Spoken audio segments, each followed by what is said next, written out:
Okay, everyone, welcome. I'm just going to have to keep admitting people. I got more people in the waiting room here. So sorry if I keep kind of going back and forth, but welcome. Today, our class is going to be all about hypothyroid disease, specifically Hashimoto's disease. It is the by far and away most common variety of hypothyroid disease. We will get into all that, but I just want to welcome you all to Regenesis RX. Next month, I will be teaching a class all about vitamins, minerals, nutrient deficiencies. It is so incredibly common that people ask me, which vitamins do I need to take? What can I reliably depend on from diet? What are people most often low in? All of those types of things. So I thought just doing a full length class would be really helpful on that rather than these little 1 minute social media videos where I get cut off as soon as I get into the topic. So hopefully that will be, oh, we got more and more people coming. There we go. Hopefully that'll be beneficial for a lot of people. Now, as far as for today, those of you who have attended my classes before, you know that I always make a little ebook to go alongside the class. The ebook is only going to be in my app. My app is Pharmacist Jamie's Tips. It's available on Apple and also Google Play Store. So check that out. Most of you are probably already subscribers. So be on the lookout for that. I'm going to try and get it in there tonight before work, but depending on how long this class is, it may be tomorrow morning, but it will be there. So you don't have to frantically write down notes as we're going through this. If you're not in the app, sign up. It's only $6. It's great. I promise. Okay. Allow me to introduce myself. I am Pharmacist Jamie. Most of you probably know me from social media or from my app. I've been a pharmacist for over a decade now, have been retail for 12 years, recently switched over to clinical. It is so interesting and so exciting to see a completely different side. I'm really, really enjoying my new job. Very cool, very cool. But it's nice. I feel like I get to see all sides of everything. I get to see both sides of the bedside. I see things from patients' perspective because I talk with people all day long, especially in my retail career. That was like all that I did. And then also from the medical professional's perspective, because I work very closely with doctors, especially now in my new role, more on the clinical side. So I consider myself a translator between the two. A lot of times doctors really want to help their patients. Patients really want to get help from their doctors, but the two sides just don't really know how to communicate. So I feel like it's kind of my job to interpret and to get you guys both on the same page so that you can live your healthiest life. All right, so what are we going to talk about today? We are going to talk about Hashimoto's disease, obviously. What is it? What are the signs and symptoms of Hashimoto's disease? Getting a proper diagnosis, which is the best way to move forward with treatment. The 5 different stages of Hashimoto's disease. Possible Hashimoto's triggers. You may not know exactly what that means. I'll talk more about that in a moment. And also, of course, how to treat it. That is the main thing that everyone wants to know, right? Naturally. Okay, I just want to always do my quick little disclaimer here. I am not your healthcare provider. I don't have your medical history. I don't know which medications you're taking. I don't know your health history, any of your conditions, disease states, anything like that. So take everything that you hear here as informational only. Do not take it as specific advice for you and your situation. Your healthcare provider is the best one to determine that with. So just take this as information, take it back to your healthcare provider, have that educated conversation, and get on a good path for you specifically. Okay, let's dive right in. What is Hashimoto's disease? It is the most common autoimmune disorder in the United States and in the entire world. Sorry, guys, I got to keep flipping back and forth. Over here is like my camera, my screen, my PowerPoint, and then over here is my Zoom, and I got to keep letting people in. So sorry, I got to keep going back and forth. I got 2 different screens here. Oh, we got more people coming in. Okay. It's the most common autoimmune disorder in the United States and in the entire world, and it's greatly underdiagnosed. Even as the most common autoimmune disorder, I think that we don't diagnose enough people with it. Autoimmune disorder basically means your immune system is attacking your own body, okay? Right now, we have about 1 in 5 women who are diagnosed with Hashimoto's disease. I honestly think that it's probably a little bit closer to half of women in the developed world. Yes, I know that sounds crazy, but hear me out. Many people are not even aware that they have Hashimoto's disease because doctors are very hesitant to run full thyroid panels. And even if they test the thyroid and get numbers that are not ideal, they are often reluctant to diagnose you with hypothyroid disease unless you are in really, really horrible shape. It's honestly kind of like refusing to diagnose someone with cancer until it has metastasized and spread throughout the body. That's not really how disease works, however. We don't just go from we're healthy, we're healthy, we're healthy, everything is perfect, and then bam, we're super sick and pathological, and now all of a sudden we need help. That's not how it happens. It's a slow progression from perfect ideal health to terrible sickness. And the best thing that we can do is to stop the progression of sickness until it gets all the way to here, right? We want to stop it more like when it's here, maybe help reverse it so we can get back to ideal or at least prevent it from getting further along. Once we let a disease go unchecked for years and then try to start to address it, we tend to have major problems. We get to the end stages of pathological disease. That is not what we want. And yet, that is most often how we see hypothyroid being dealt with. People feel like crap for a really long time. Doctors are doing their labs are off, but they're not technically quite pathological yet. But they're close, right? And it's like, well, I feel terrible. My numbers aren't ideal. I need help. And yet you haven't hit that certain threshold yet, right? So you cannot get the help that you need. I honestly, I don't get it. This is one area where I feel like women in particular, but also men, because men can also have Hashimoto's disease. It's just not quite as common. This is where I feel that we do a lot of medical gaslighting in the medical community. We don't listen to our patients and we don't handle them appropriately. We don't educate them and let them know exactly what Hashimoto's is. And we don't let them know that there are ways to stop the disease so it doesn't progress further, and even potentially ways to reverse it if we catch it earlier enough. It is a huge disservice that we do in the medical community. If we treated people and educated them early on, the disease would not progress so far. People would live longer and healthier lives, not to mention the fact that people would actually feel heard when they go to their doctors and complain about symptoms like unexpected weight gain. So often we see women in particular complain of weight gain despite their best efforts to stay in shape and to eat reasonably, and their doctors just say, move more, eat less. This is the worst possible advice that you can give someone with hypothyroid disease, because someone with hypothyroid can literally starve themselves and be eating 500 calories a day and still gain weight. Moving more and eating less is not going to help them. And in fact, it can put them in a malnourished state as well. They could not be getting the nutrients they need. They could not be getting the protein that their body needs to stay healthy. They could be setting themselves up for osteoporosis and yet still gaining weight. And the doctor's saying, eat less, eat less. No, this is terrible. Some doctors tend to not take hypothyroid symptoms seriously. And I say some because there are some who are on it, right? And who are very, very helpful. And if you have one of those doctors, stick with them, okay? They can be rare when it comes to this particular disorder, all right? So be grateful for what you have. But some doctors tend to not take hypothyroid symptoms seriously. And instead, they choose to watch this disease progress beyond the point of repair with numbers absolutely off the charts horrible.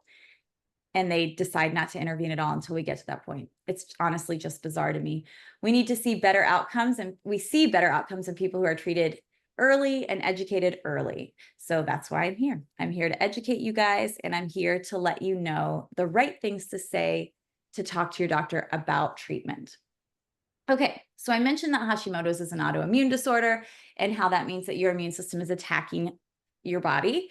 In Hashimoto's, your immune system attacks your thyroid gland. It thinks that your thyroid gland is a foreign invader and it launches an immune response. Your immune system will slowly destroy your thyroid gland, and eventually the thyroid is unable to produce sufficient thyroid hormone. This is what leads to hypothyroid disease. So the problem is not your thyroid. Your thyroid is fine. Your thyroid is working overtime to try and overcompensate for the attack that it is under. It's not your thyroid. It is your immune system. So I just want to make that perfectly clear, because a lot of times people will do things to try and support their thyroid, and it's not your thyroid, hun. It's something else. You know what I mean? So put down the iodine and let's focus on where the problem actually lies.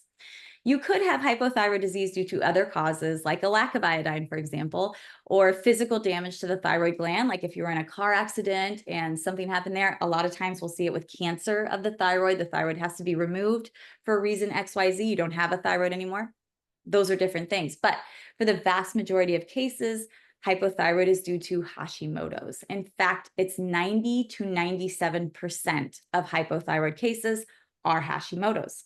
Now, if you have hypothyroid disease and you've never heard of the word Hashimoto's, your doctor has probably done you a great disservice by not educating you on exactly what is going on inside your body, why this is happening, and how you can fix it. So if you've been diagnosed with hypothyroid disease, talk to your doctor and ask them if it is in fact Hashimoto's. Hashimoto's disease tends to run in families. So there is definitely a genetic component to it. We'll talk more about that in a minute.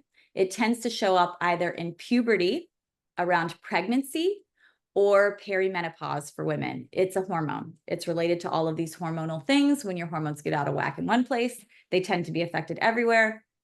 There you go. Men can also have Hashimoto's disease. It's just much more common in women, like all autoimmune disorders, honestly. Women just tend to have more active immune systems. This can be good. It can help prevent sickness. It can help prevent other problems, but our immune systems also tend to be overreactive and lead to more autoimmune disorders. We tend to suffer from those much more commonly than men. Most people who have Hashimoto's are never told they have Hashimoto's. They are told that they have hypothyroid, a sluggish thyroid. Sorry, let me let a few more people in here. Okay. They're told they have hypothyroid, a sluggish thyroid, an underactive thyroid, or often they're told that their numbers are just fine and that they need to eat less. If they are diagnosed with hypothyroid, they are usually just given levothyroxine or Synthroid, and they're told that's all we can do. You should be fine now. So most people don't even realize that the root of their thyroid problem is the immune system attacking their body and not the thyroid. So these people never get the chance to ask, why is my immune system attacking my body? And what can I do to stop that from happening? I am here to tell you, yes, there are things that you can do to stop your body from attacking your thyroid and potentially even reverse some damage in some cases, not in all cases. Sometimes you're just where you're at and it is what it is. You got to take Synthroid forever. However, you can prevent it from progressing further, which is super important. We will talk about that when we get to the 5 stages of Hashimoto's disease. All right, let's talk about signs and symptoms of Hashimoto's. Unexplained weight gain. That's it. That's the biggest one. There are other signs and symptoms as well. But if you have unexplained weight gain, think thyroid 9 times out of 10. People with severe hypothyroid disease can have extremely calorie restricted diets and continue to gain weight or absolutely not be able to lose weight. This is just like the hallmark sign of hypothyroid. So my advice is do a food diary. You guys know that I do not condone counting calories regularly. I think it can lead to all kinds of mental hangups and whatnot. It's much more important to worry about macronutrients. However, if you cannot lose weight or if you're gaining weight and you feel like your diet is pretty good, you haven't changed anything, do a food diary for several days. Count all of the calories that you eat. If you're eating 3,000 calories plus a day, because sometimes we don't know, sometimes it sneaks up on us. We don't realize how many calories are in our food, right? This can absolutely happen to anyone. So be realistic, track everything. If you're eating 3,000 calories a day, that's why you're gaining weight, right?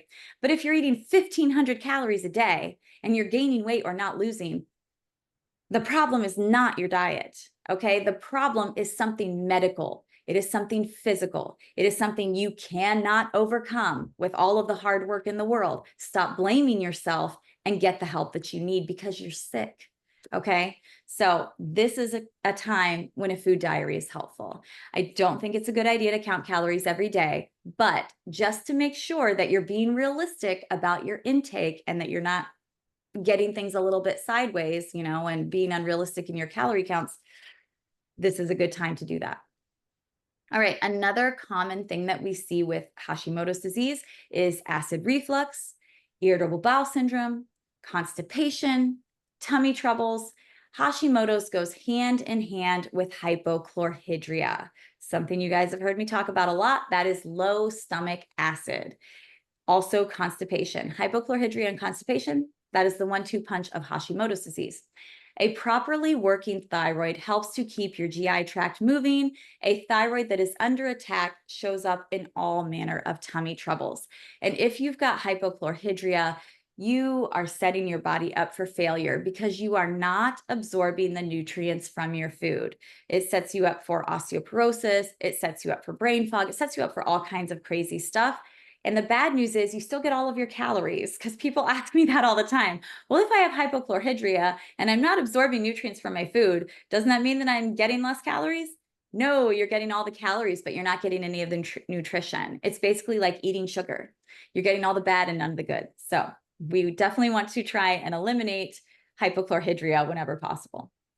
Okay, fatigue and exhaustion. This is the second biggest sign of hypothyroid. Number 1 is weight gain. Number 2 is fatigue and exhaustion. If you're getting plenty of sleep, you're getting 8 to 9 hours of sleep every single day, but you still wake up tired and feel like you need a nap. The problem is not your sleep. Your problem is a physical health issue. It is not your habits. It is not what you're doing. It is something within you that needs to be addressed. Okay, so once again, and, this can absolutely happen to men too. I don't want to discount men because Hashimoto's is 100% something that can happen to men. It's just so much more common in women. And we women tend to beat ourselves up and say, gosh, I'm off track. I'm not getting enough sleep. I'm eating too much. Something is wrong. Like my habits are not right. A lot of times it's not your habits. A lot of times it's actually a physical issue like Hashimoto's disease. Cold intolerance. This is a really great sign because it's fairly specific. There are several things that can happen to you medically that can lead to fatigue, right? But cold intolerance is cool because there's not many other reasons that someone is just cold all the time. So if you are always freezing when everyone else is comfortable, you may want to ask your doctor about thyroid testing. Allergies and food sensitivities, this is another very common sign because having your immune system fired up all the time means that you are more likely to react to all manner of things that you shouldn't react to. Your body's going to start reacting to perfectly normal foods that you should be able to digest no problem, and it's going to start treating them like foreign invaders.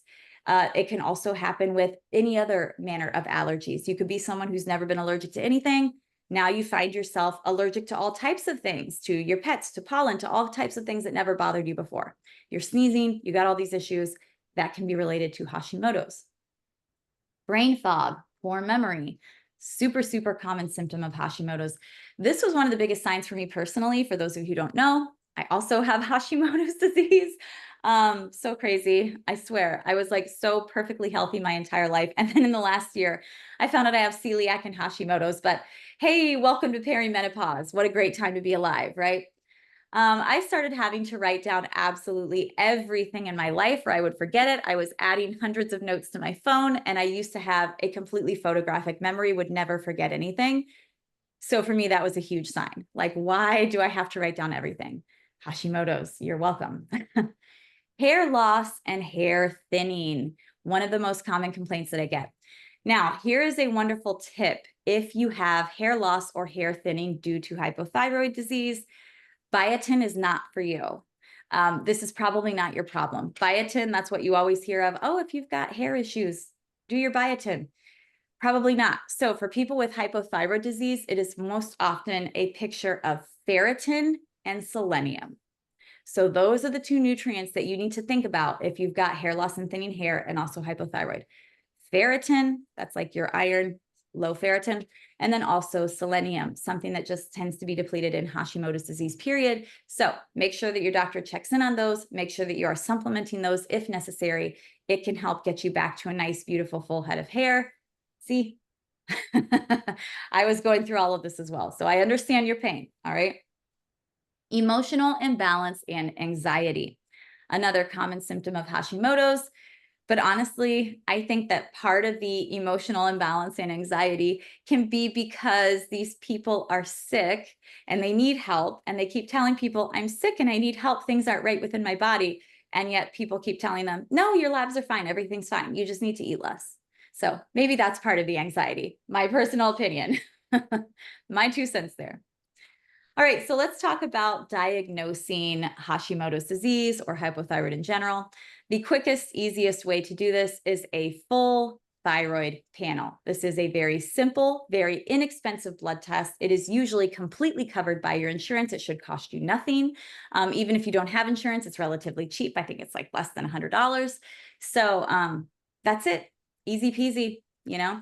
The thyroid panel needs to have all of the numbers that you see here. And for those of you who are in the app, don't worry about writing this down. It's all in the ebook. For those of you not in the app, you may want to write this down, get this information, paper to pen. The numbers we want to see are listed there. I'm not going to read them out loud. You guys can read. What exactly do these numbers mean though? TSH. TSH is what is released from the pituitary gland in your brain, and it talks to your thyroid. So TSH is not even in your thyroid. It comes from your brain. And it basically asks your thyroid to make more thyroid hormones. If this number is above 2, our ideal range is 1 to 2. If it's above 2, this means that your pituitary is sending out too much TSH because your thyroid is not responding properly. So your TSH is basically trying to overcompensate for a thyroid that's not working. Your thyroid is under attack. It's like, I can't really do my job. I'm being held up by gunpoint by the immune system, right? So the TSH, when it's over 2, it just means thyroid's not responding. We're trying to overcompensate. Things are going off the rails. The higher the TSH, the worse your hypothyroid disease is. If you're at like a 2.5, not so bad. If you're at a 5, oh, this is very, very bad. Very, very bad. All right. If it's above 5, ooh, okay, we're in big trouble. Reverse T3. This is the biologically inactive and unusable form of T3. Active T3 is the good stuff. That's what makes us feel good. Reverse T3 is kind of like a mirror image of T3. If reverse T3 is elevated, this is a problem because it will block the active T3 from getting onto the proper spot so that your body can use it. And this can happen. Sometimes we'll see people who are on too high doses of like levothyroxine or Synthroid, and it's bringing up all of these things, including reverse T3. And now there's too much reverse T3 and it's blocking the active T3. So like your TSH is looking good. It looks like you've got enough free T3, but if you've got too much reverse T3, that free T3 is being blocked and you're still going to feel miserable. All right. Free T3, this is the biggest indicator of thyroid health. Hold on, let me let in a few more people here. Sorry, I didn't see them there. Ooh, there we go. This is the biggest indicator of thyroid health. This is the active and usable form of thyroid hormone. If this number is good, generally people tend to feel good unless they've got something going on with like reverse T3. If this number is off, even if every other number is good, you're probably going to feel like crap. This is like the golden one. The free T3 is like, that's what we really want to see in the right zone.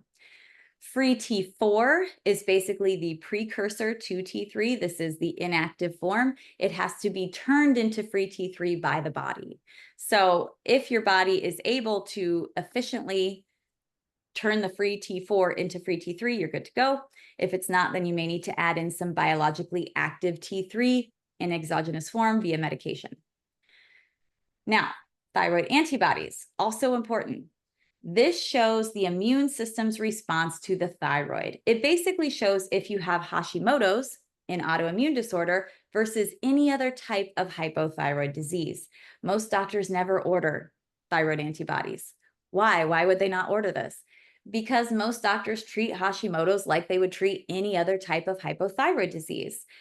They just give levothyroxine or Synthroid. They don't really educate the patient on why this is happening. They don't help guide us in how to prevent it from getting worse. They're just like, oh, you've got hypothyroid of any variety. Here's your Synthroid. Have a good day. This is doing a great disservice because, as I said, there are things that we can do to keep our immune system in check. And when our immune system goes off the rails, it affects everything. It's not just your thyroid. That might be the thing that's causing you the most grief, but it's going to start attacking other areas of your body as well. Right? Let's talk about the 5 stages of hypothyroidism. This is where I was talking about we want to prevent disease progression. This is why. Now, stage 1 is just a genetic predisposition to Hashimoto's disease. Some people will never develop thyroid issues. It does not matter how they treat their bodies. It doesn't matter what they're exposed to. It doesn't matter if they eat junk food all day long, if they smoke for 50 years, if they do all of the bad things. Doesn't matter. They're never going to get thyroid disease because it's not in their genetic makeup. This just is not part of who they are. Okay. Good for them. They don't have to worry. But for those of us who go on to develop Hashimoto's, we have always had that genetic predisposition. It just may not get turned on. You basically need a trigger that will turn on this gene. So many people will go their whole lives just in stage 1. They've got that genetic predisposition, but they've been relatively healthy their whole lives. They've never had exposure to any type of stress or whatever that can cause this. And boom, they live a happy, healthy life with no Hashimoto's. Good for them. For many of us, though, we've got this genetic predisposition, and eventually it will turn into stage 2 when we get the proper trigger. What is stage 2? That is the start of the autoimmune attack of the thyroid. In this stage, you have experienced the trigger that has turned on your overactive immune system that is now targeting your thyroid gland. Your thyroid can often make up for the attack in this stage. Many people in stage 2 feel perfectly fine. I know I did. I had no idea that I had something wrong with me. For some people, however, you can experience symptoms. It all depends on how well your thyroid is able to overcompensate for the difference. That's just like person to person individuality. Often in this stage, your labs will look fairly normal. They may just be a little bit off. It's wonderful if we can find people in this stage and keep them there or get them back to stage 1 where they are in complete remission, but it can be hard. This stage can be hard. If your thyroid numbers are just a little tiny bit off, it does not always mean Hashimoto's. It can be due to other things as well. So doctors, even really great doctors, will be hesitant to treat in this stage. That is understandable. This stage is kind of difficult to deal with. Now, what about stage 3? Stage 3 is subclinical hypothyroidism. And this is where I personally start to get angry. Okay. This is where I find most people. This is where people come complaining to me from social media, from real life in my job. Patients are coming to me like, my doctor said my labs are normal. I know my labs are not normal. I'm not going crazy, right? This is where we find so many people who feel misunderstood, misheard, not listened to, dismissed, all of these terrible things. They feel like they're being gaslit. Yes, this is stage 3 hypothyroidism. So often in this stage, your labs are horrible, but you have not technically hit the threshold of pathology yet. So everyone's just sitting on their hands and waiting for your thyroid to get a little bit worse. In the meantime, they just offer you no help whatsoever. People will often feel exhausted. They'll feel cold all the time. They'll have brain fog. They'll be gaining weight like crazy, or they can't lose weight despite eating very little calories and exercising all the time. And their doctor just insists that they move more and eat less, and they offer zero help, no medication, no education, nothing. Lifestyle modifications and potentially some medication are needed at this stage. If you are experiencing symptoms at this stage, you need help. Period. End of story. If your doctor refuses to offer you help of any kind, it's time to go doctor shopping. I can just tell you patients that I've worked with directly. I'm thinking of 2 people in my mind right now who both had subclinical hypothyroidism. It was really obvious. I had run labs for them. Their labs told the picture right there. I was like, ooh, you are hypothyroid. And I got these patients both in the same week. And the outcomes for these patients were so different because I cannot prescribe medication. I can run labs. I can work with patients one-on-one. That's what I was doing here. I gave them both the same education about the lifestyle modifications. And I said, you need to talk to your doctor about getting medication. One of the patients, their doctor gave them medication. They went into full remission. They are happy. They are healthy. They lost those 20 pounds they hadn't been able to lose for years. They're living the dream life, picture of health. The other person, their doctor was like, no, you don't have hypothyroid. This person is crazy. Don't listen to them. You need to just exercise, da, da, da, da, da. This person is still struggling. They're still trying to find a new doctor who will prescribe them medication. They have since then gained even more weight. Their numbers have gotten worse. We've rerun labs. That was like a year ago that I first started working with them. Labs are worse. Their health is worse. I just feel terrible for them because, of course, I can't prescribe medication. And we're doing everything we can do lifestyle-wise, but to be truthful, they need medication at this point. And that's it. The only difference between these two patients, they were so similar when they first started coming to me. The difference was a doctor who listened and a doctor who didn't. So if you've got this type of doctor, try and find this kind. I know that that's, difficult advice because it can be really hard to find a doctor who listens to you, but just being realistic in what I see every single day, having a doctor who listens and who understands and who looks at things from a different angle is the difference between healthy and not healthy in your life. Okay, let's move on to stage 4. This is overt thyroid gland failure. This is where most people are finally offered some medication. Usually they're given a little bit of Synthroid and told you should be fine now. At this point, the thyroid gland is greatly damaged and may not be able to do much of anything anymore. A little bit of Synthroid often does not address the root problem or bring the active T3 up into the right zone that the body needs in order to function. So stay tuned. I will talk more about active versus inactive thyroid medication in a moment, but stage 4 is real bad. And that's where we allow people to get to before we finally start to treat. And stage 5, this is the real problem. We definitely want to prevent Hashimoto's from going into stage 5, because this is where you start seeing other autoimmune disorders, rheumatoid arthritis, psoriasis, lupus, digestive disorders, etc. All of this will often present alongside long-term Hashimoto's hypothyroid disease. We don't want you to get to this stage. We don't want you to experience other type of diseases just because you had an overactive immune system that was never addressed in the first place. We want to dial back the triggers that are causing your immune system. Oh, let me let in some more people, sorry. That are making your immune system go into overdrive. And we want to treat the failing thyroid so you feel better and prevent the disease from getting to this point. So what are possible Hashimoto's triggers? Gluten is in all capital letters there for good reason. This is the most common one that we see. In studies, we just see a clear and close link between gluten and Hashimoto's for most people, not for everyone, but for most people.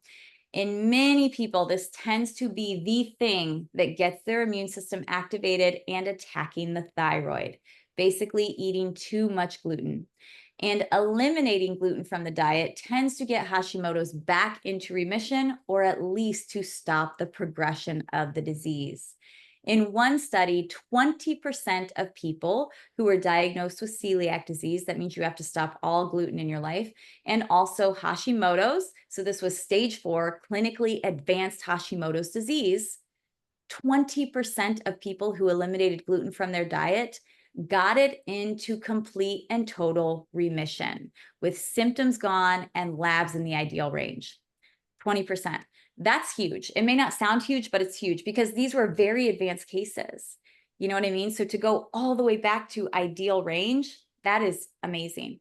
In another study, people whose disease was less advanced, people who had stage 3 subclinical hypothyroidism, those people who went completely gluten-free, 71% of them had ideal labs after going gluten-free for 1 year. 70%, you guys. That is massive. The link here is very clearly demonstrated in clinical trials. I hate to be the bearer of bad news because gluten is absolutely everywhere in the standard American diet, but getting it out of your life can be life-changing if you have Hashimoto's disease. Gluten is very inflammatory for most people. Some people don't react to it. And every time I see that in lab work, I'm like, wow, you don't have a reaction to gluten. That is so odd. Good for you. But for most of us, it's generally inflammatory. The problem is that it's become a huge part of the standard Western diet. People tend to forget that wheat, that is where gluten comes from, did not even grow in most places of the world, like all of the Americas, all of Asia, like wheat wasn't even there. So people who come from those backgrounds, people that have some of that native population within their own genes, they have a genetic disadvantage trying to process plants that their ancestors were not genetically predisposed to handling. But then even for people who grew up in areas where wheat was completely endemic, if that's in your genes, great, you've got a little bit of an advantage. However, wheat was not such a massive part of our diet. Even in areas where it was endemic, yes, people would eat wheat, usually even daily because it's what we use to make bread, and we've been making bread for thousands of years. However, now gluten is absolutely everywhere. It's not just in our bread. It's not just when we're eating bread. We are eating gluten 24/7. It is in our sauces. It is in our cereal. Oh, okay. Sorry, guys. I don't know what just happened there. Hold on. My computer is kind of freaking out here. Sorry. Okay, hopefully we're back. We're back live here. Sorry about that. But it's in our sauces, it's in our gravies, it's in our flavorings, it's in our spices. It is everywhere all the time. I myself had to go gluten-free when I was diagnosed with celiac disease. My celiac and Hashimoto's are absolutely related. I'm sure of that. And wow, let me tell you, the things that you will, it's in chewing gum. It's like everywhere. Like it's crazy the places that you see gluten where there should not be gluten. And I think that's why so many people are having these autoimmune reactions now, is because we're just being exposed to this continuously.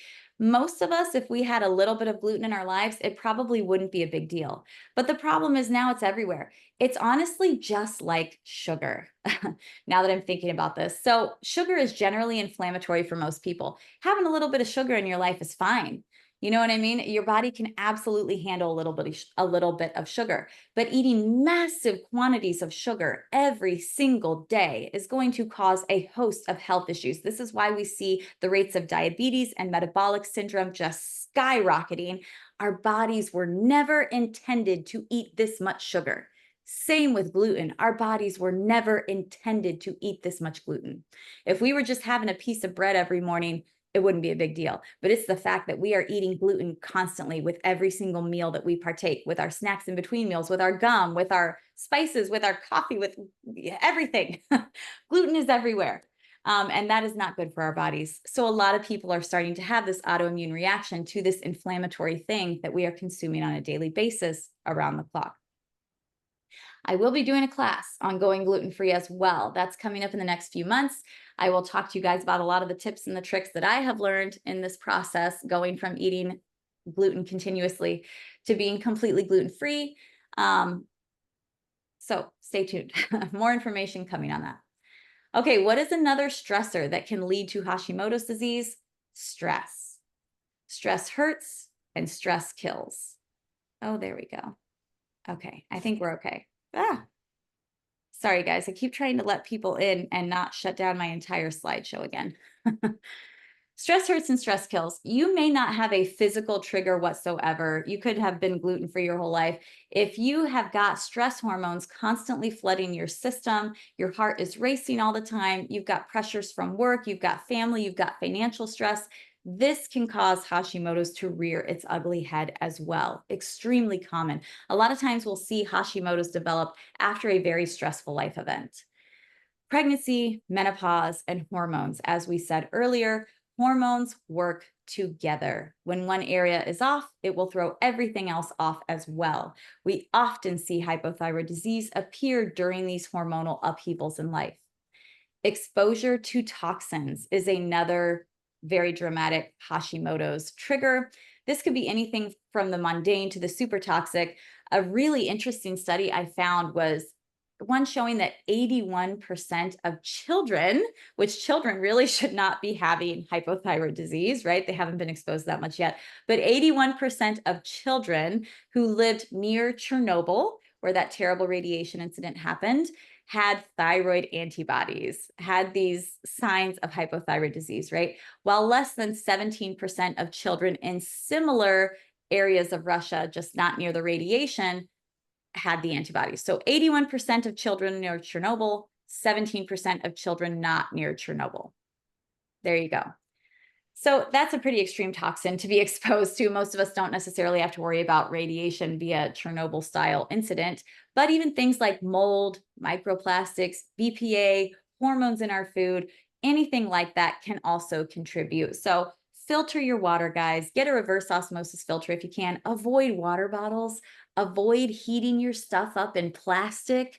Just avoid plastic when you can. The durable types of plastic, not really as much of a problem, but those single-use plastics, Tupperware, ooh, don't heat your food up in Tupperware, okay? Transfer it to a glass or ceramic or something, other type of plate. Please, please, please do not cook with plastic. Heating up plastic is where we tend to see the most problems come out. The chemical leaching, all of these things, these forever chemicals can get in your body and cause you massive issues. Other inflammatory foods can be a trigger. This can be things like dairy, sugar, soy. Works the exact same way as gluten. These are not quite as inflammatory for most people as gluten, but they can be. And then also people have different sensitivities. So someone may not even have a reaction to gluten, which is pretty rare, but they could have a huge reaction to eggs. So if they're going to be eating eggs every day, that's going to trigger their immune system. If you have foods that cause a reaction in you, it's probably best to avoid those foods or see a doctor about doing like sensitivity testing to try and determine exactly what you need to avoid and what you need to incorporate back into your diet. A lot of times you can take a break from something, kind of heal your gut, and then reintroduce it. I'm not a big fan of these like super, super restrictive diets where people are afraid to eat fruits and vegetables. That's never a good thing. But sometimes you just have to take steps to heal your gut and slowly reintroduce. Virus and bacterial exposure. This is another trigger. This can be things like mononucleosis, commonly known as mono, Epstein-Barr, the bacteria that causes Lyme disease, tons of these. Any lingering illness that your body is having a hard time fighting off can activate your immune system and get it attacking your own body. All right, the big question is, how do we treat Hashimoto's disease? Number one is with diet. These are the lifestyle modifications that you can do that you are in control of. Even without a doctor's help, you can start doing these things. So removing triggering foods is one of the quickest things that you can do to clean up your diet to help your Hashimoto's disease. This is the big one. You may want to consider removing gluten, dairy, alcohol, and sugar. Those are huge. Within my app, Pharmacist Jamie's Tips, those of you who are already in there, look in the recipe section, in the content section. You're going to see a gluten and dairy-free recipe pack. It's got like 30 recipes in it. You may want to start incorporating some of those into your diet. That can help give you ideas on how to get started until I do my gluten-free class. And there are so many substitutions out there, you guys. You can find substitutes for almost anything that are gluten and dairy-free. The world has come a long way since so many people are now having issues with gluten. So that's good. 10 years ago, it was much more difficult to go gluten-free. It is so much simpler now. You can absolutely do this. And I think sometimes it's worth it to try it out and see how you feel. It takes about 21 days for gluten to get out of your system. So try it for a month, see how you feel. For me, it was a game changer. Everything, like my face used to get swollen, my eyes would be swollen all the time. All of that disappeared within weeks of going gluten-free. So a lot of times, if you are in tune with your body and can kind of monitor how you feel, all of that, that can be a wonderful, wonderful sign of what you need to do. You'll also get the anti-inflammatory recipe pack within my app. Within the next few months, I'll be releasing that in there. That has tons of other great recipes to boost your intake of good foods, which brings me to my next point. What else can you do with diet? You can add in supportive foods, things like fruits and veggies, grilled or boiled meats, basically natural whole foods, things that look more like their original form, not super processed stuff. Now, indulging in treats, indulging in processed foods 20% of the time is fine. I am not here to tell you to make your life joyless and like eating rice cakes all the time in order to have your health on track. No, no, no. Unfortunately, the standard American diet tends to be eating 80% processed junky foods and like 20% whole foods. Let's switch that. Let's have you eating whole foods 80% of the time. And then the other 20% of the time, eat whatever you want. Eat whatever brings you joy. Grab that candy bar, whatever, go for it. But 80% of the time, try to get whole, nutritious foods. Now, point number 3 is a very good one. Digestive enzymes. We have already talked about how Hashimoto's and digestive problems go hand in hand. Often those with hypothyroid disease have low stomach acid, hypochlorhydria, so they are not able to break down food properly and they do not get the benefits of the good foods that they're eating. So even if you're eating wonderful, whole, nutritious foods, if your body is not absorbing those nutrients, it doesn't matter. You might as well be eating junk food because you're just getting the calories and you're not getting the nutrition. So I will usually suggest a digestive enzyme for my patients who have Hashimoto's. Talk to your doctor about if it's right for your situation. The one that I use and that my daughter and I use every day before every single meal is Digestimes from Designs for Health. I love it because it's got so many things in it. It's got the ox bile that helps with fat absorption. It's got the digestive enzymes that help you to break down food and get all of the delicious nutrients from our food. It has betaine in it, which helps to break down the protein so that you're getting proper protein. It has all of the picture there. So I absolutely love it. There are other varieties out there as well. This is just the one that I use. But I will say that this is probably the most significant and life-changing supplement that I've seen for most people is adding in a digestive enzyme, something that a lot of people don't think of. Also super, super good for those with gallbladder issues, pancreas issues, etc. So something to consider, something to talk with your doctor about. If you're within the app, message me and I can get you your 10% discount code if you want to try the specific one that I use, the Digestzymes is what it's called. What else can you do in order to support thyroid health? Support your detox pathways.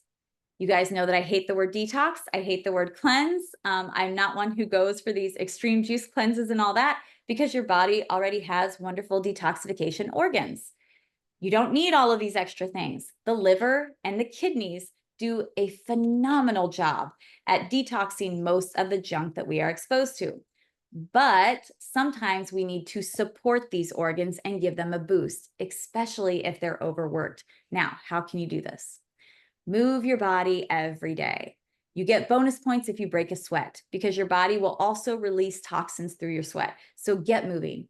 Try to break a sweat if you can. Even if you don't break a sweat, getting your blood pumping and getting your lymph moving helps to carry the nutrients where they need to be in your body and helps clear the waste out. It doesn't have to be exercise per se, but just get moving, even walking. Anything that gets your blood and your lymph moving throughout your body, great. That is going to be a huge, huge help. Drink your water and your green tea, not your juice, not your soda, not your coffee, not your cappuccino. That is for fun time. That's your 20%. You need green tea and water, okay, to help your kidneys. You want to keep those kidneys flushed. You want to keep the fluids moving in your body. Water and green tea. Get restful sleep. This is a time when your body heals and repairs and cleans out the waste. So make sure that you are prioritizing your sleep. It's very important. Supplements. Yes, supplements can help here also. Now, I know those of you who have attended my last few classes on Alzheimer's and ADHD, I had like no helpful supplements. People were very disappointed, but it's just a fact that supplements don't really help those conditions very much, right? Now, this is finally a time where I can talk about supplements again, because yes, supplements can be helpful in supporting your liver in particular, your kidneys much less so. But yes, you guys come to me for this information. Finally, I have something I can talk about. So my favorite all-time supplement when it comes to helping with supporting your liver is Hepatotone Plus. I love it. It's got the NAC, it's got the milk thistle, reishi, cordyceps, other cool stuff. The reason that I love this, I suggest it a lot of times for my patients for just a month. It's meant to be used for 1 month. You take 2 pills in the morning, 2 pills in the evening, and it just kind of helps support your liver with all of these things so that your liver can detoxify your body. I did this when I found out that I had celiac disease, just because I was like, oh my gosh, I've been eating gluten forever. My body is, full of all of this toxin. I got to get rid of it. And I felt great after that month. And so I stopped taking the hepatotone because that's what you're supposed to do. And I started feeling a little again, even though I wasn't eating gluten. So I added the hepatotone back in and I felt better again. But, I was like, this is a lot of pills. I don't want to be taking these 4 extra pills every single day. So I myself started cutting back. So now I just do 1 in the morning and 1 in the evening. And I find that that is just as beneficial for me personally as doing the 2 and 2, which I love. So now I just continue to take the hepatotone. But I just do like half the dose. I just do 1 and 1, and it's less of a pill burden and it saves me money. I get to spread it out for more months, which is nice. So that's what I personally do. But, feel free to play around with this as you so desire. Make sure that you talk to your doctor and that this isn't going to be a problem with your medications and whatnot, because supplements can absolutely interact with medications. That's why I'm always saying, talk to your doctor about your specific situation. But hepatotone's a good one. There are other things. NAC alone is a good one. Milk thistle alone is a good thing. B vitamins, if you're a poor methylator, for those people who have the MTHFR gene variant mutation, you're not going to be getting proper B vitamins from your food. You need to take the methylated kind. All right. And we've talked about that before. We'll talk about it again next month when we talk about vitamins and minerals. But please keep that in mind if you have that gene variant. Turmeric. That's another really great anti-inflammatory that can be beneficial for Hashimoto's and for supporting your detox pathways. So those are all of the things that come to mind when I think of supporting detox pathways. Now, the third step, this is something you need a doctor for. This is not something you can do on your own, but getting thyroid medication. That is the best way to treat Hashimoto's hypothyroid disease, obviously. So what are your options? There are inactive thyroid medications. This is going to be your levothyroxine, your Synthroid, your Tyrosint. It comes by various different names. These are in the T4 form. They must be converted by your body to the T3 form. Many people do this just fine, so these medications work wonderfully for them. But for some people who start these meds, their TSH gets into the ideal range, because that's going to happen no matter what. And their doctor says, hey, you're cured. Congratulations, everything should be fine. But they still feel terrible. This is because they need active thyroid medications. When you start taking Synthroid or levothyroxine, give it a few weeks, you should feel way better. If you're not feeling better, talk to your doctor about potentially adding in active thyroid meds, because that's probably what you need. What are active thyroid medications? This is going to be liothyronine or desiccated thyroid medications like NP thyroid or Armour thyroid. The desiccated thyroid medications contain both the active and the inactive form. So it's like a 1-2 punch. And we find that that tends to be particularly beneficial for people. I think that these work the best for the most people. Now, the desiccated thyroid medications do have animal products in them. So if you're vegan, this is not going to be an option for you. But for most people, this is generally the best choice. Now, if you do the liothyronine, that is just active alone. That does not have any inactive form. So a lot of times doctors will add in the liothyronine on top of your Synthroid regimen. Sometimes I'll see liothyronine alone without any inactive, but usually doctors want to do both. Totally understandable. Like I said, the 1-2 punch tends to be the most effective for the most number of people. I will say that doctors are hesitant to prescribe T3 medications a lot of times because it can cause some people to go into a hyperthyroid state, which is no fun. We don't want you hypo or hyper. We want you in the ideal range. But if your doctor starts low and goes slow with the active thyroid medication, this usually is not a problem. They should not be giving you a large dose of these medications right off the bat. It's better to start off low and just gradually get to the place that we want to be. All right. It's the safer way. It's the right way to do it. It's that way for a reason. So talk to your doctor about getting active thyroid medication if necessary. That can be the biggest game changer when it comes to Hashimoto's disease. I also wanted to bring up low dose naltrexone. This is such an interesting option. So naltrexone is an FDA approved medication that is used for opioid withdrawal at higher doses, like 50 milligrams. But at super, super low doses, generally 1.5 to 4.5 milligrams taken daily, it has been found to modulate the immune system and has shown promise in improving autoimmune conditions like Hashimoto's disease. It can enhance immune function through increasing our natural endogenous endorphin production. This can reduce inflammation, it promotes DNA synthesis, and it also improves the transport of thyroid hormone into our cells. About 50% of people who take the low-dose naltrexone have their thyroid antibodies lowered. So that's pretty impressive. And about 66% of people who take this feel better when they have Hashimoto's. So you do have to get this compounded. It's not something that you'll find in your traditional pharmacy, but you can get it pretty cheap, you guys. You can even get it online from Ageless RX for like, I think it's like $35 a month. This is not an expensive option. So that is something that you can talk to your doctor about adding in as well. Okay, what about supplements for thyroid health? Can they be helpful? Yes, I think so. Do I use one? That's the most common question I get asked. Yes, I do. I actually use 2 thyroid supplements. So let's talk about what's out there and what can help and what generally doesn't help. First up is iodine. Do most people with hypothyroid disease need iodine? No, they do not. We usually get plenty of iodine from our diet. Now, let's do a little history lesson here. Historically, this was the biggest cause of hypothyroid disease. We had people walking around with these massive goiters on their necks. Please, when you get an opportunity, Google thyroid goiter.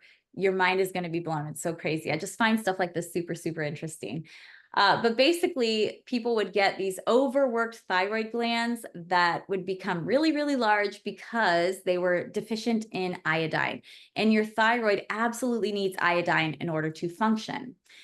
This was a huge problem because so much of the United States in particular is landlocked. So basically, iodine comes from the sea. If you live along the coast, you'll never have to worry about this. Iodine is everywhere. It's constant. You're never going to run out of iodine.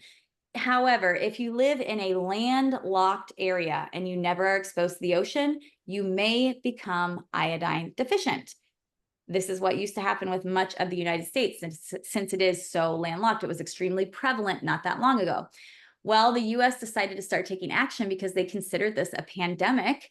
It was a huge problem. So they started adding iodine to salt. So that is why we get tons of this in our diet, and we don't generally have to worry about adding in iodine. If you consume iodized table salt, you are good to go. All right. Now, you can always get this checked if you're paranoid and you just want to be sure. Ask your doctor to look at your iodine levels. But for 99.99% of us in the developed world, this is not a problem. Now, there are some developing countries where they don't have iodized table salt, where they're in landlocked areas where that is more of a concern. But, you know, people who are here on Zoom with me, that's probably not something that we have to worry about. Now, the next thing that I want to talk about is selenium. This is much more helpful. Selenium basically acts as a catalyst to convert the inactive T4 to the biologically active T3 within our body. It also protects thyroid cells from oxidative damage that can occur during the production of thyroid hormones. It is a wonderful, wonderful antioxidant. This is why fish is good for us. It is so high in selenium. All right. Supplemental selenium has also been found to reduce Hashimoto's antibodies and symptoms, and it can improve Graves' disease health outcomes. Graves' disease is another form of thyroid disease. Basically, selenium is good for the thyroid, period, end of story.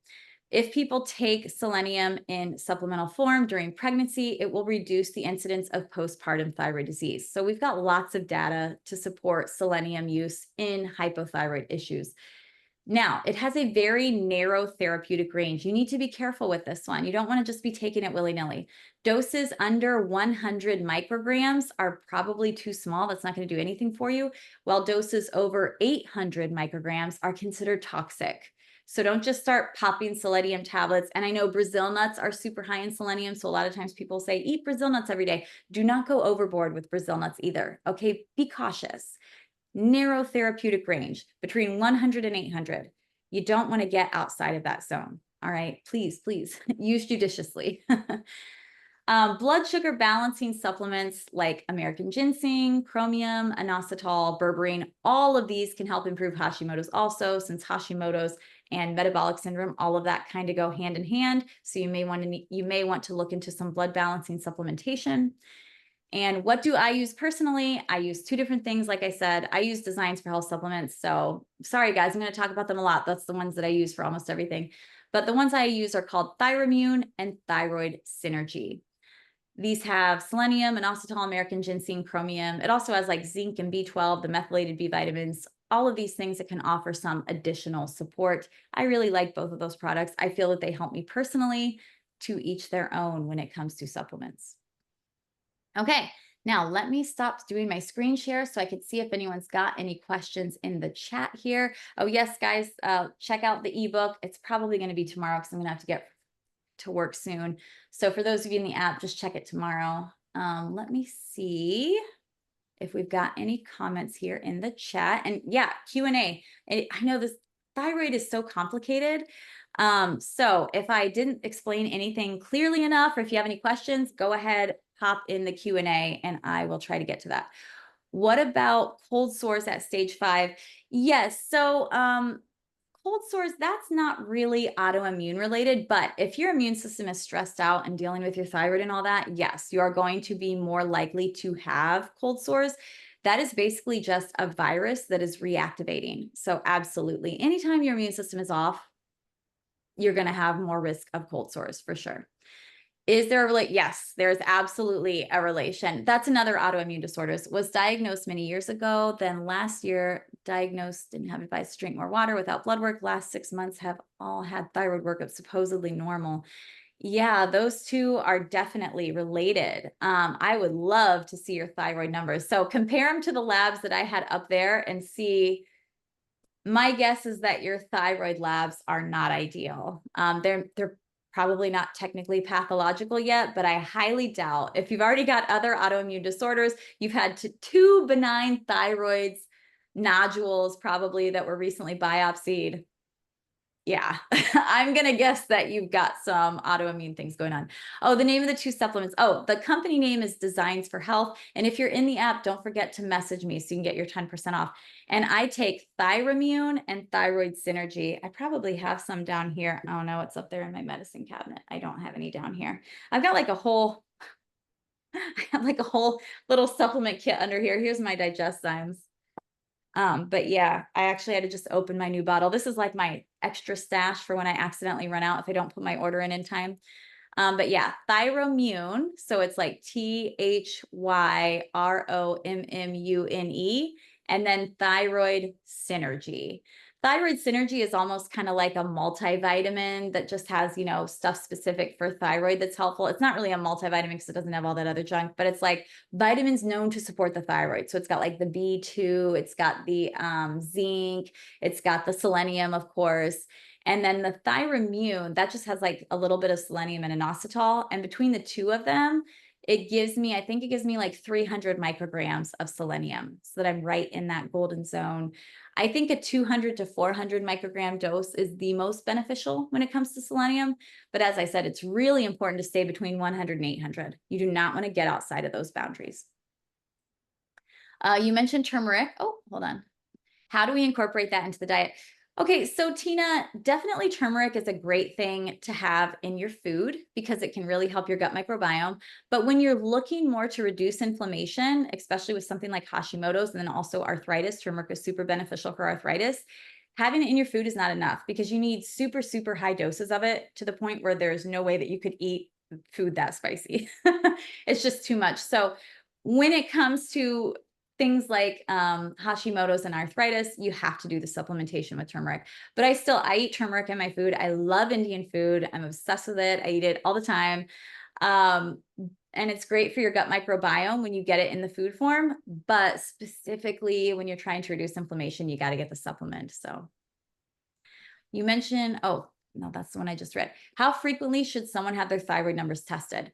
Okay, Dan, it depends. As I said, the test is relatively inexpensive. It should be free. If you can, I would probably get it done every year. If for some reason you can't do that because of budget or because your doctor refuses to or whatnot, which guys, you can get testing outside of your doctor. I offer testing. I don't charge you anything. It's just the lab fees associated because your insurance, the thing that I use Rupa Labs, and I just basically do this to help people out. So they charge their lab processing fees, but I don't charge people anything to run simple things like thyroid labs, PSA levels for men. I think that's something that's really important that needs to be checked. Heart labs, you guys know that you can find those on my website. I want people to be able to have access to these things. I tend to be a black and white numbers kind of girl. I want to see everything in black and white. I don't want to be guessing. So that's why I offer that. So yeah, if you can, I would do it every year. I was getting mine tested like every 3 months until I got mine under control when I first found out that I had Hashimoto's. That was just like trial and error testing with different medications and supplements and diet changes because I was in the process of fixing it. But if you're in a good regimen, however often you need to, really, every year if you can. If not every year, then whenever you start to feel something's off. All right, let's see. If your numbers are normal while on meds, you still experience symptoms like hair loss. Oh, yikes. Hair loss and such. No, you shouldn't. So if your lab numbers are normal now, if you're in the ideal range, like 1 to 2 with your TSH, and you're still experiencing symptoms, my guess is that your active T3 is not where it needs to be. Your free T3 is not right. So if you take levothyroxine or Synthroid, your TSH is always going to look good. It's always going to look good, even if you're not actually good. Your free T3 will usually still be low, or your reverse T3 could be high. So that's the problem. That's why I like to run a full thyroid panel, not just TSH.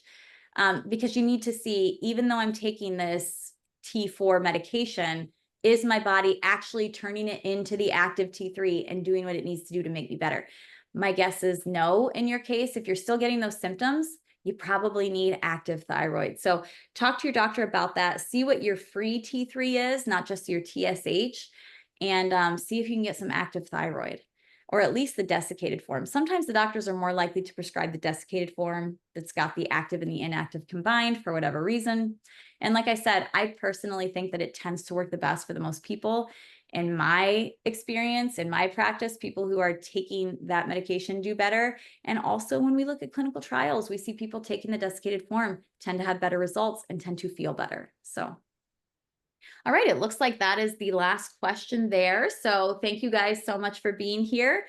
Those of you in my app, look for that ebook. I'll try to pop it in real quick if I can. If not, look for it tomorrow. Oh, hold on. Got one more here. What test to determine gluten? Okay, so gluten sensitivity, gosh, you can test for it so many different ways. You can do like a GI map. That's a stool test. You can do a blood test for sensitivity to gluten. If you do celiac testing, which that's more extreme because most people don't have celiac. It's a fairly small percentage of the population that has celiac. There are more people that just have like an allergy or sensitivity. But you can do that where the doctor actually does more like the invasive test, looking at your small intestine.